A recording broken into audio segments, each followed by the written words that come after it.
J'ai 26 ans, j'habite à Londres depuis 8 ans et je suis manager dans le prêt-à-porter de luxe. Vous pouvez voir. Voilà, donc bon, après moi j'ai écrit plusieurs choses, mais j'ai gardé la description assez simple parce que je trouve que quand on part trop loin dans la description, des fois ça peut enlever des possibilités et c'est dommage. Donc bon, j'ai mis mon travail, bien sûr ma nationalité, où est-ce que j'habite, que j'étais convertie, toutes les informations sur moi, les différentes langues que je parle également. J'aimerais bien qu'il parle français, au moins un petit peu, et qu'il soit capable de gérer sa religion, mais aussi sa vie, voilà quoi, qu'il soit capable d'avoir une vie super cool, mais en même temps d'être bien dans sa religion, et quelqu'un quand même qui a une carrière et qui est stable, voilà. J'ai l'impression en fait qu'à l'époque de nos parents, c'était plus simple parce qu'il y avait moins d'exigences, moins de prise de tête. Voilà, les gens se plaisaient et puis assez rapidement, ils se mariaient et puis voilà quoi, c'était comme ça, ils construisaient une vie ensemble. Je trouve que de nos jours, plus on vieillit et plus on a des exigences parce que on arrive à être stable dans sa carrière, où on a certaines envies qu'on n'avait pas quand on était plus jeune, il y a quelques années. Et du coup, c'est difficile de trouver la personne en fait qui va remplir, cocher toutes les cases.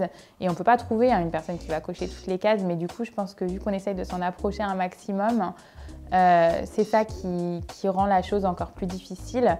Après, c'est possible, mais il faut être patient et moi, en tout cas, j'attends de tomber sur la bonne personne. Je ne vais pas me jeter sur la première personne venue et c'est pour ça, c'est bien de savoir ce qu'on veut, mais aussi de savoir faire des concessions.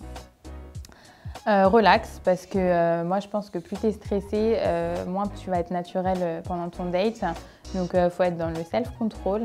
Moi, ouais, très relax. Organisé, moi j'aime bien être organisée, donc c'est stressant si c'est spontané. Oui, ça j'y crois, mais c'est très rare. Restaurant. Pique-nique, j'aime bien, mais que quand il fait beau, quoi. Sinon, ça me va pas du tout. Fancy parce que c'est plus fun. Casual, on garde pour quand on est marié. Moi, je propose par principe qu'on partage, mais après, pour moi, c'est quand même à l'homme de prendre ses initiatives et de payer le premier date. Netflix, j'aime pas le ciné. Instagram, j'ai pas TikTok, je crois que je suis trop vieille pour ça.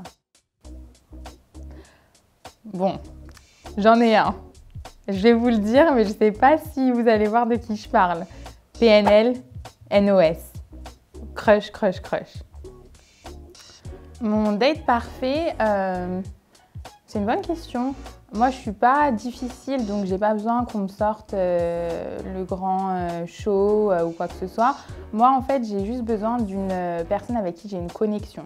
Mais après, pour moi, c'est vraiment la connexion avec la personne, de rigoler. Pour moi, c'est très, très important de rigoler. Pas d'avoir une conversation ennuyeuse, salut, ça va, les questions bateau, enfin ça, moi, j'aime pas du tout. Mon best date, ce serait vraiment quelque chose comme ça, avec une personne, limite, c'est pas un date. C'est comme si c'était quelque chose de super naturel, que je rencontrais quelqu'un que j'apprécie beaucoup. Et comme ça, on n'a pas ce sentiment en fait de stress et tout de suite, c'est fluide et ça se passe bien. Voilà, pour moi, c'est ça un date idéal. Ce que j'aime sur l'application, c'est qu'il y a vraiment, c'est ouvert à tous. Il y en a pour tous les goûts. Il y a des gens de toutes nationalités confondues et je trouve ça super enrichissant, même de discuter avec des gens de partout, des gens de milieux différents, qui ont des envies différentes, qui recherchent des choses différentes. Donc c'est vraiment une application pour moi qui est où chacun peut trouver en fait ce qu'il recherche. Il y en a vraiment pour tous.